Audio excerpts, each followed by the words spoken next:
За 10 хэдэн жил газар нутгаа ухууллаа. Алт хэсээр нь ангиллан ялгуулж зөөлөглөө дөө. За бид бүхэн одоо үүнийхээ хариуд монголчуудынхаа ирээдүйн үр хүүхдүүд үлдээх 20 гаруй тэрбум долларын өрөнд орцсон байх шээд.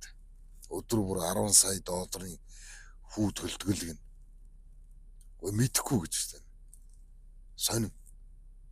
Ийм хэмжээний төсөл хөтөлбөр гэрээ уул уурхай энэ л уурч гэж байхгүй байна.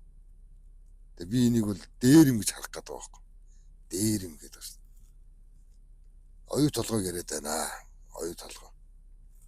Тэгээ энийг бол одоо маш гайхамшигтай зүйл гэж нөхдүүд яриад байгаа. Тэгээ би бол энийг маш аимшигтай гэж үзэж байгаа байхгүй.